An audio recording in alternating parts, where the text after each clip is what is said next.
All right, g'day everyone. We're here for episode number 77 on the new camera.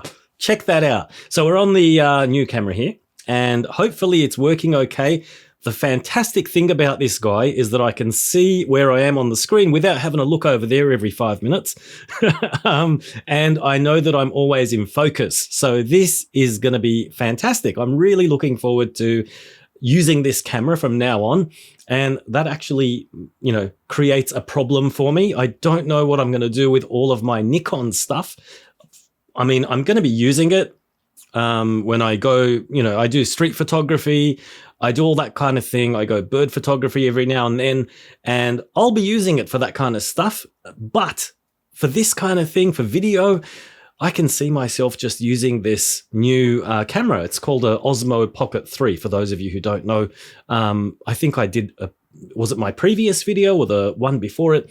I briefly went over what this video camera does and all the different kind of features it has. So it's been really exciting so far. If you've been following me on X at Ohazas Podcast, you'll know that I've been going around on my bike rides and filming with this thing.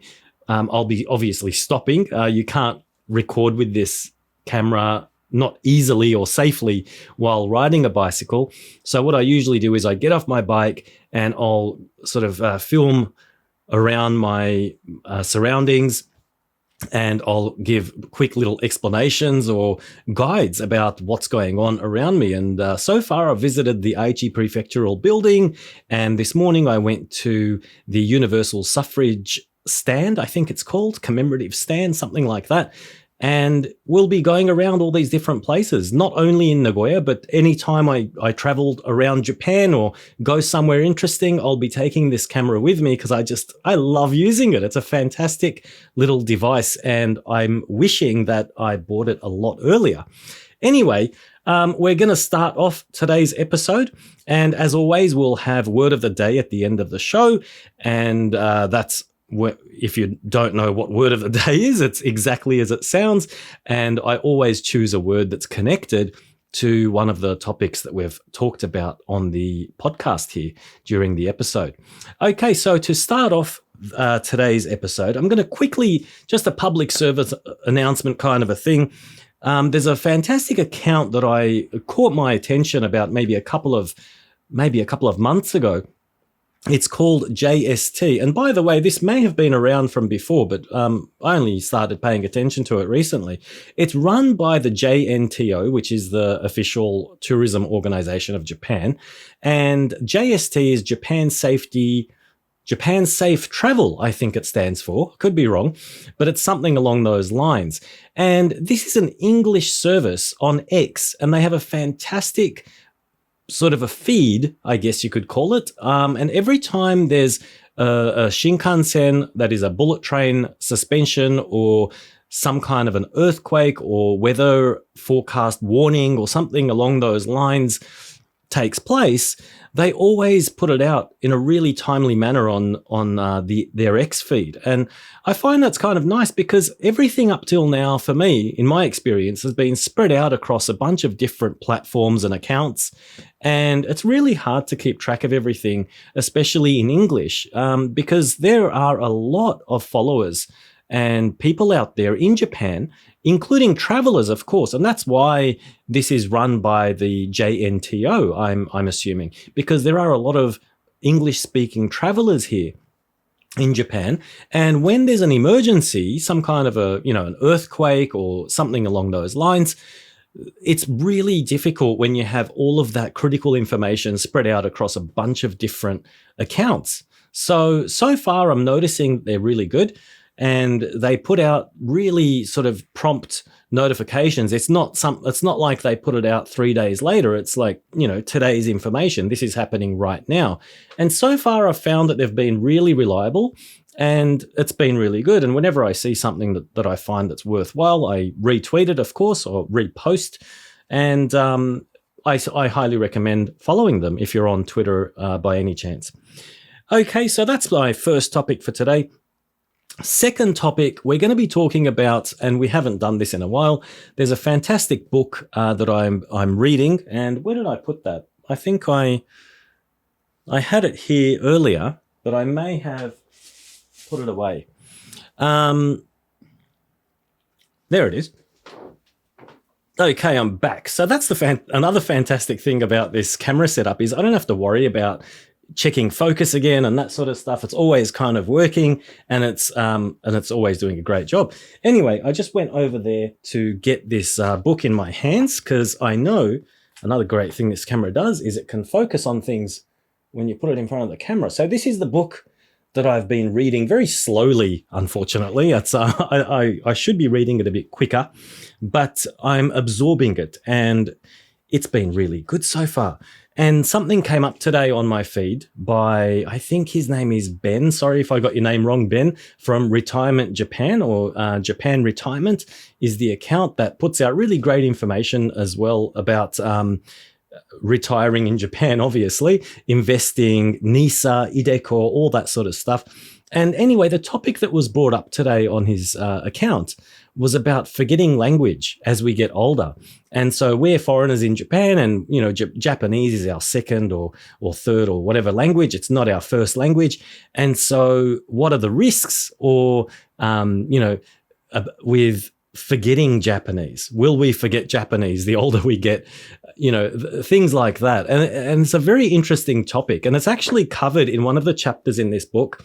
And I think I was checking my notes earlier today, and I think it's in episode 68, where I briefly go over that topic. And anyway, so if you'd like to, you can listen to that episode. I'll put the link. I think I can do that on the YouTube video. I can put a link maybe.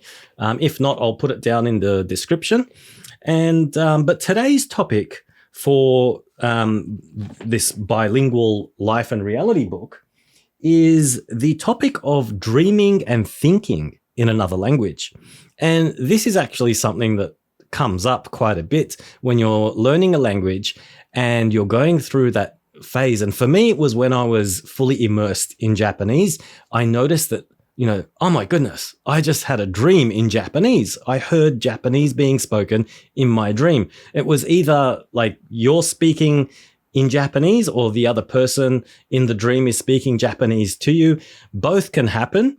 And it freaks you out, right? The first time that happens, you sort of go, whoa, what just happened? I can't believe I dreamed in a different language. And that's a really exciting thing that happens. And anyway, this most recent chapter that I'm reading covers that topic. And so let me just bring up so it's personality. There you go. Can you see that? I'm going to have to get used to this camera and how things focus and unfocus and things like that. But I'll read it just in case it didn't capture it there on the lens. It says personality, thinking and dreaming and emotions in bilinguals.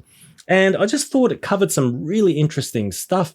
There's a myth listed in here. And one thing I love about this book is that it's, it has sprinkles of these myths, and they'll appear in the middle of paragraphs and things like that. And the myth in this chapter says bilinguals have double or split personalities.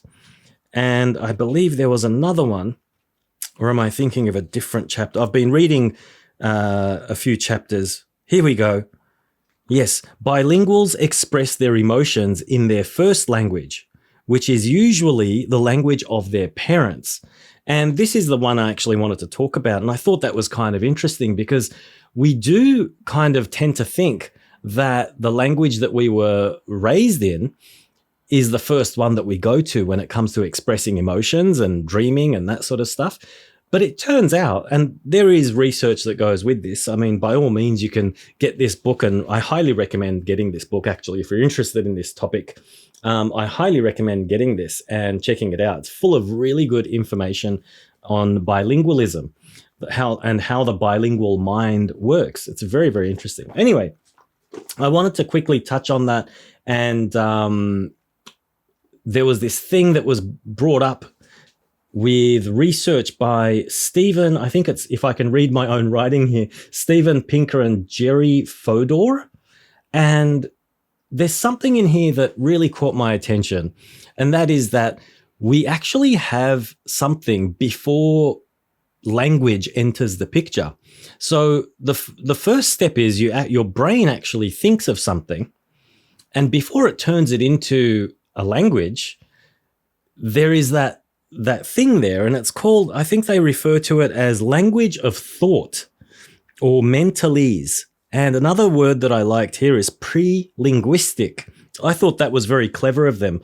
And these are, things that we obviously experience as bilinguals. Sorry, I'll just put the book back over there on the sofa. And it's a very interesting thing to think about, because when you think about it,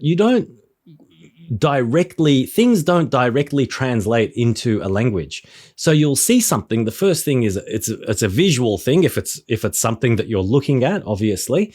But you might hear something, and the initial reaction that you have, there is something happening there in your brain before it's turned into language. And so that phase of the thought is actually not connected to any language. And the more you think about it, it's a very interesting thing. Anyway, this book is full of all of these interesting little concepts and discussions.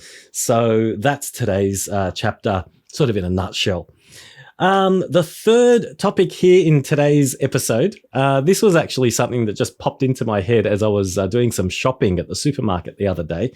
I usually buy a 10-slice bread. It's called jumaigiri, and they were out of stock. So I had to get I think the next lowest number, the next highest number, was 8. So I ended up getting the 8 slice. And in Japan, the way it works is we didn't have this in Australia. So if you're not experienced with shopping for bread in Japan, you might not be familiar with this system. So I'll quickly take some time to explain it now.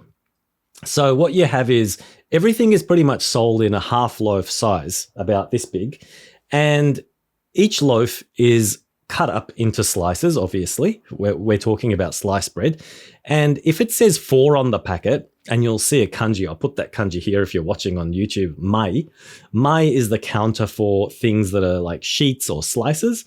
So if it says yonmai, it means they've cut the half loaf into 4 slices. And then you can get 6, you can get 8, you can get 10. 10's probably the highest I've ever seen. Maybe there is... Actually, I'm not sure if I've seen higher than 10, but as you can imagine, the higher the number goes, the thinner the slices get, because you're cutting the same size of bread into more slices. So yeah, anyway, back to the story. I couldn't find my 10 slice, freaked out because I need 10 slice to make sandwiches. Anything thicker than 10, it's just too much bread for me for the one sandwich. I mean, I might sometimes make 2 sandwiches, but for one sandwich, that's a bit too big for me. They're too thick. If it's an 8 slice or 6 slice, 6 slice, forget it. 8 slice, maybe, like giri, okay. But yeah, so I usually get the 10. Anyway, it made me really curious, and I posted on X to find out what everyone's like what mai are they? Like nammai are you? I'm a 10. Some of you guys said it has to be a 6 or nothing. Some people said, I think I saw an 8 in there, maybe. And there was another person who said they also like the 10 for sandwiches. So yeah, very interesting to hear everyone's different preferences when it comes to bread. In Australia, by the way, I'm only aware of the 2 different types. There's sandwich and toast.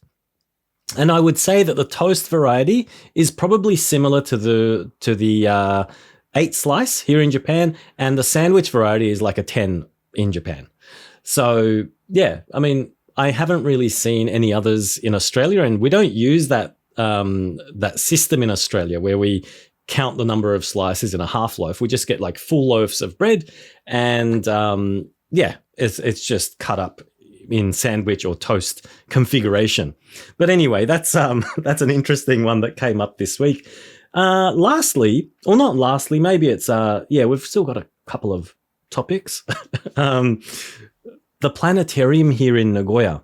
I'll quickly put that photo up here. I posted this the other day onto my X feed, and this is According to their website, I don't know how true this is, or maybe it's dated, maybe it's changed, but according to their website, and I think Wikipedia, the Nagoya City Science Museum's planetarium has the largest diameter of any planetarium in the world at 35 meters. And regardless of how big or amazing the exterior is, I just want to mention that it's an amazing planetarium. Like, I've been there maybe 2 or 3 times. Inside, that is, you can actually buy tickets as a separate ticket, by the way. If you ever visit the Science Museum, you can buy a separate ticket to go and see the planetarium. And what they do is they turn down the lights, and it's a massive dome, and you look up and you're in these massive kind of like cinema chairs. You know, when you go to a premium cinema seat and you're in this massive upholstered chair and you can recline back and, you know, sort of relax. So it's kind of like that. Obviously, you need to be able to look up. So it reclines back quite a bit. They're really generously spaced out, so you can swivel as well. So the chairs swivel left and right, and they recline quite a bit, maybe 45 degrees or so. And so where was I going with this? Yes, I think it's called projection mapping, perhaps. They've got this really funky lighting equipment in the center of the dome, and it looks like something out of a science fiction movie. It's covered in lenses. It's got like 100 lenses all over it, and they're all pointing into different directions.